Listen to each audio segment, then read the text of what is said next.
कहा जाता है कि सटीक आंकड़ों से ही सही अर्थशास्त्र का निर्माण होता है।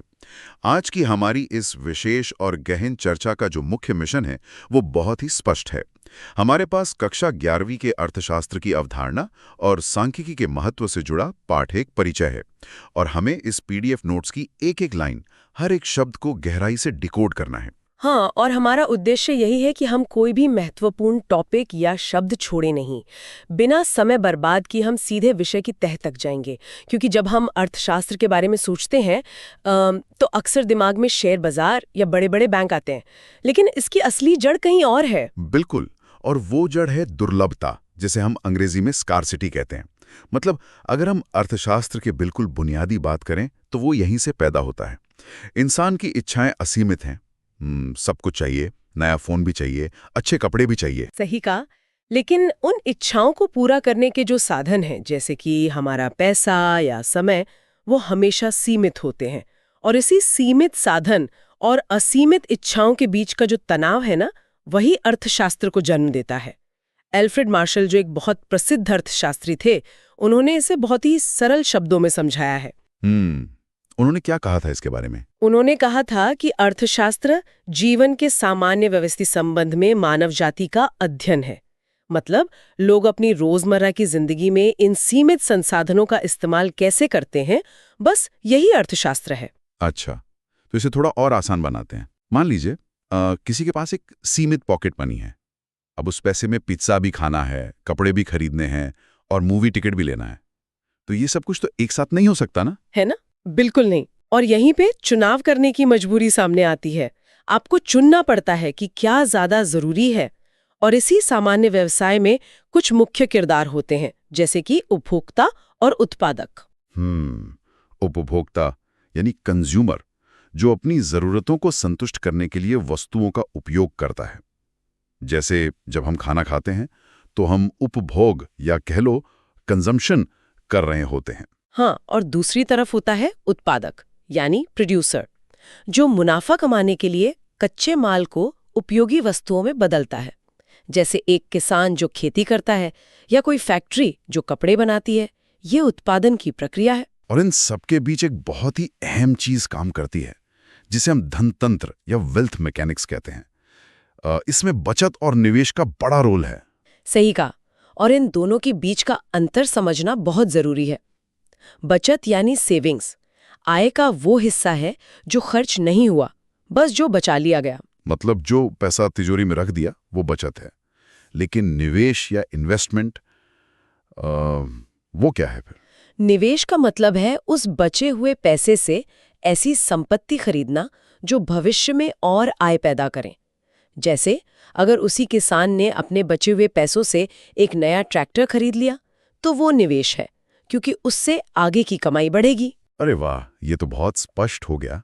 लेकिन जब करोड़ों लोग एक साथ ये सब कर रहे हों, तो इन आर्थिक गतिविधियों को नापा कैसे जाए? मतलब कैसे पता चलेगा कि क्या हो रहा है देश में? और बस यहीं से सांख्यिकी यानी स्टैटिस्टिक्स का प्रवेश होता है। सांख्यिकी के बिना अर्थशास्त्र अंधा है। और मजे की बात यह है कि सांख्यिकी को दो अलग-अलग दृष्टिकोणों से देखा जाता है, एक बहुवचन के रूप में और दूसरा एकवचन के रूप में। अच्छा, तो बहुवचन यानी प्लूरल का क्या मतलब है यहाँ? बहुवचन का सीधा सा मतलब है आंकड़े या डेटा, मतलब तथ्यों का वो समूह जिसे संख्याओं में व्यक्त किया गया हो। जैसे अगर कोई कहे कि भारत में जनदर 18 प्रति 1000 है, तो ये बहुवचन के रूप में सांख्यिकी है। और एक वचन यानी सिंगुलर, वो क्या होता है? एक वचन का अर्थ है सांख्यिकीय विधियां या वो पूरा विज्ञान। मतलब वो तकनीकें जिनसे हम उन आंकड़ों को इकट्ठा करते हैं, उनका वर्गीकरण करते हैं और फिर विश्लेषण करते हैं। अगर मैं इसे ऐसे समझूं कि बहुवचन एक तरह का कच्चा माल है और एक वचन वो पूरी फैक्ट्री की प्रक्रिया है जो उस कच्चे माल को उपयोगी जानकारी में बदल देती है, तो क्या ये सही होगा? बिल्कुल, ये बहुत ही सटीक उदाहरण है। बहुवचन कच्चा माल है और एक वचन वो प्रक्रिया है। पर एक मिनट, अगर बहुवचन का मतलब सिर्फ संख्याएं हैं, तो अगर मैं कहूं कि मेरी ऊंचाई 5 फीट 10 इंच है, तो क्या ये सांख्यिकी है? नहीं, बिल्कुल नहीं। ये सिर्फ एक रैंडम संख्या है। कोई भी अकेली संख्या सांख्यिकी नहीं होती। इसे सांख्यिकी बनने के लिए कुछ कड़े नियमों से गुजरना पड़ता है। इसकी करीब 8 विशेषताएं होती हैं। 8 विशेषताएं। तो सबसे पहली क्या है? सबसे पहले यही कि ये तथ्यों का समूह होना चाहिए। अगर 100 लोगों की ऊंचाई का डेटा हो तभी हम तुलना कर सकते हैं, है ना? अकेली संख्या कोई मतलब नहीं रखती। हाँ, समझ गया। और दूसरी ये कि इसे अनिवार्य रूप से संख्याओं में व्यक्त होना चाहिए। मतलब ईमानदारी या सुंदरता जैसे गुणात्मक तथ्य सांख्यिकी नहीं है। आप किसी की ईमानदारी को अंकों में नहीं नाप सकते। बिल्कुल। और ये आंकड़े किसी एक कारण से प्रभावित नहीं होने चाहिए, है ना? एकदम सही। सांख्यिकी हमेशा अनेक कारणों से प्रभावित होती है। जैसे अगर टमाटर महंगे हुए तो सिर्फ बारिश वजह नहीं होती, ट्रांसपोर्ट या जमाखोरी भी कारण हो सकते हैं। इसके अलावा डेटा में उचित मात्रा में शुद्धता होनी चाहिए। उचित मात्रा में शुद्धता मतलब एकदम 100% सटीक? ये अनुसंधान के उद्देश्य पर निर्भर करता है। अगर आप 2 शहरों की दूरी नाप रहे हैं तो कुछ मीटर की गलती चल जाएगी, लेकिन अगर सोने का वजन कर रहे हैं तो वहाँ मिलीग्राम की एक्यूरेसी चाहिए। अच्छा, और वो तुलना करने वाली बात भी तो है ना? हाँ, तुलनात्मकता बहुत जरूरी है। आंकड़े ऐसे होने चाहिए जिनकी आपस में कोई अर्थपूर्ण तुलना हो सके। आप एक इंसान की उम्र और एक बिल्डिंग की ऊंचाई की तुलना नहीं कर सकते। दोनों का सजातीय होना जरूरी है। और बिना किसी उद्देश्य के तो डेटा इकट्ठा करने का कोई मतलब ही नहीं है। बिल्कुल, पूर्व निश्चित उद्देश्य होना चाहिए। बिना लक्ष्य के इकट्ठा की गई संख्याएं केवल कचरा हैं, और इन्हें प्राप्त करने का तरीका भी या तो सटीक गणना होना चाहिए या फिर किसी बड़े क्षेत्र के लिए उचित अनुमान। और आखिरी विशेषता ये होगी कि इन सबको एक व्यवस्थित तरीके से संकलित किया जाए, ना कि बेतरतीब ढंग से। एकदम सही। तो ये तो हो गई बहुवचन यानी कच्चे माल की बात। अब हम उस एक वचन रूप पर आते हैं, यानी उस प्रक्रिया पर जिससे निष्कर्ष निकलते हैं। इसके 5 मुख्य चरण या अवस्थाएं होती हैं। 5 अवस्थाएं। इसे समझने के लिए हम एक जासूस की जांच का उदाहरण ले सकते हैं। जैसे सबसे पहले एक जासूस सुराग ढूंढता है। हाँ, बिल्कुल। और सांख्यिकी की ये पहली अवस्था है आंकड़ों का संकलन या कलेक्शन। इसमें मुख्य उपकरण होते हैं संगणना यानी हर एक व्यक्ति से पूछना, और निदर्शन यानी सैंपलिंग करना। अच्छा, सुराग मिलने के बाद जासूस उन्हें एक फाइल में लगाता है, जो कि हमारी दूसरी अवस्था है आंकड़ों का व्यवस्थीकरण या ऑर्गेनाइजेशन।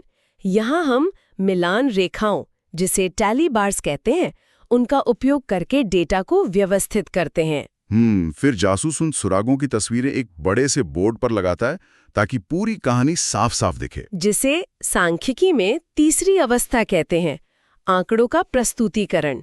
यहाँ डेटा को तालिकाओं मतलब टेबल्स, ग्राफ और चित्रों के रूप में प्रस्तुत किया जाता है। और इसके बाद तो वो कड़ियों को जोड़ता है ना, मतलब विश्लेषण करता है कि आखिर माजरा क्या है। सही कहा। ये चौथी अवस्था है, आंकड़ों का विश्लेषण। इसके लिए हम औसत, प्रतिशत और सहसंबंध जैसे गणितीय उपकरणों का इस्तेमाल करते हैं। और अंत में जासूस अदालत में साबित करता है कि असली अपराधी कौन है। और यही हमारी 5वीं और आखिरी अवस्था है, आंकड़ों का निर्वचन या इंटरप्रिटेशन। यहाँ चरों के बीच संबंध निकाला जाता है और अंतिम निष्कर्ष दिए जाते हैं। तो ये पूरी जो प्रक्रिया है, इसका दायरा कितना बड़ा है? मतलब सांख्यिकी का कार्यक्षेत्र क्या है? क्या ये विज्ञान है या कला?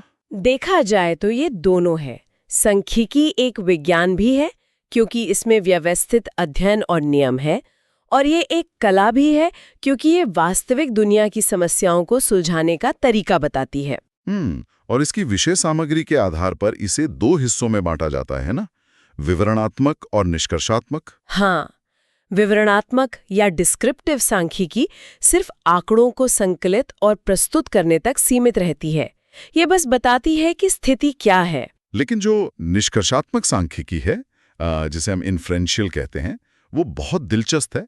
जैसे अगर कोई सूप बना रहा है तो उसे पूरा बर्तन पीने की जरूरत नहीं होती है जानने के लिए कि नमक कैसा है, वो बस एक चम्मच चखता है। बिल्कुल सटीक उदाहरण।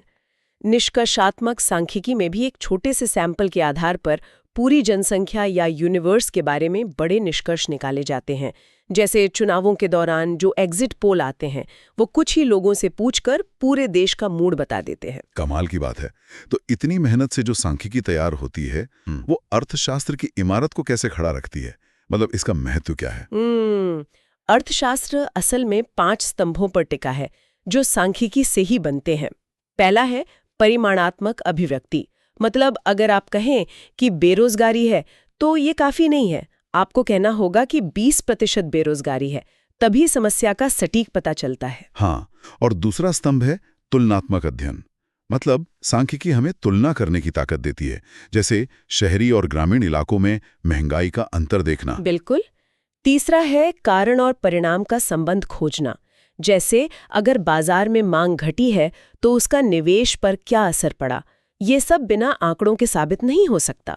और अर्थशास्त्र के जो सिद्धांत बनते हैं, जैसे कि मांग का नियम, वो भी तो इन्हीं आंकड़ों पर आधारित होते हैं ना? हाँ, ये चौथा स्तंभ है।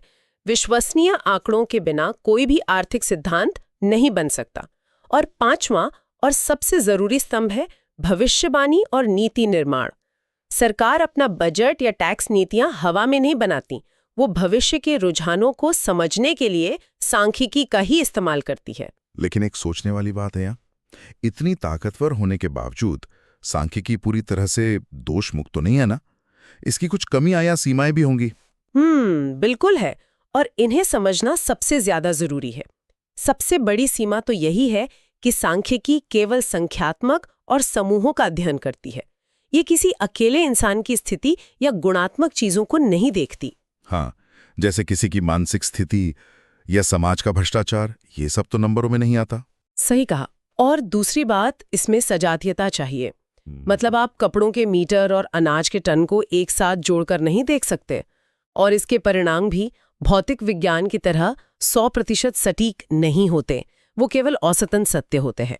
और मुझे लगता है कि बिना सही संदर्भ के अगर हम कॉन्टेक्स्ट ना समझें तो इसके निष्कर्ष पूरी तरह गलत हो सकते हैं। इसीलिए इसका इस्तेमाल सिर्फ विशेषज्ञों को ही करना चाहिए। बिल्कुल सही। और इसीलिए सांख्यिकी की तुलना एक गीली मिट्टी से की जाती है। गीली मिट्टी वाला विचार बहुत ही शक्तिशाली है। मतलब जैसे एक मूर्तिकार उसी मिट्टी से भगवान की मूर्ति बना सकता है, और अगर वो चाहे तो उसी मिट्टी से एक भयानक शैतान भी बना सकता है। हाँ, सांख्यिकी भी बिल्कुल वैसी ही है। आंकड़े खुद कुछ नहीं कहते, उन्हें किसी के भी पक्ष में तोड़ा मरोड़ा जा सकता है। और शायद इसी लचीलेपन की वजह से लोग अक्सर आंकड़ों पर शक करते हैं। उन्हें लगता है कि डेटा झूठा है। बिल्कुल। एक बहुत ही मशहूर कहावत है कि झूठ 3 प्रकार के होते हैं: झूठ, सफेद झूठ और सांख्यिकी। जब लोग देखते हैं कि आंकड़ों का इस्तेमाल सिर्फ किसी खास बात को सही साबित करने के लिए हो रहा है, तो उनका अविश्वास बढ़ जाता है। तो ये हेराफेरी होती कैसे है? मतलब इसके कारण क्या है? इसके मुख्य कारण है आंकड़ों का पक्षपातपूर्ण संकलन, जानबूझकर की गई हेराफेरी और कई बार विषय विशेषज्ञों की कमी। अगर गलत तरीके से डेटा जमा किया गया हो तो परिणाम तो गलत ही आएंगे ना। तो इसका समाधान क्या है? क्या हम आंकड़ों पर विश्वास करना छोड़ दें? नहीं, समाधान ये है कि हम इसकी सीमाओं को हमेशा ध्यान में रखें। इसका प्रयोग केवल जानकार लोग करें, और सबसे अहम बात, अनुसंधानकर्ता की पूरी निष्पक्षता और ईमानदारी होनी चाहिए। सांख्यिकी खुद निर्दोष है, सारा दोष उसका गलत उपयोग करने वाले इंसान की नीयत का होता है। मतलब ये बहुत ही साफ है। अगर आज की इस चर्चा को हम समेटें तो हमने देखा कि कैसे दुर्लभता ने अर्थशास्त्र को जन्म दिया, कैसे सांख्यिकी के दोनों रूप, एक वचन और बहुवचन, मिलकर आर्थिक गतिविधियों को मापते हैं। हमने आंकड़ों के संकलन से लेकर निष्कर्ष तक की 5 अवस्थाएं देखी। और साथ ही हमने ये भी समझा कि सांख्यिकी अर्थशास्त्र का कितना महत्वपूर्ण आधार है, लेकिन गीली मिट्टी की तरह इसकी अपनी कुछ गंभीर सीमाएं भी हैं। बिल्कुल। तो अंत में एक सोचने वाला बिंदु है। अगली बार जब भी कोई आपको कोई बड़ा आंकड़ा या डेटा दिखाए तो तुरंत उस पर विश्वास करने के बजाय खुद से पूछिएगा, क्या यह मुझे पूरी सच्चाई दिखा रहा है या केवल वही शैतान दिखा रहा है जो उस गीली मिट्टी से बनाया गया है। छात्रहित में ये वीडियो बनाने के लिए हम मुकेश कुमार जैन, प्रवक्ता अर्थशास्त्र का धन्यवाद करते हैं।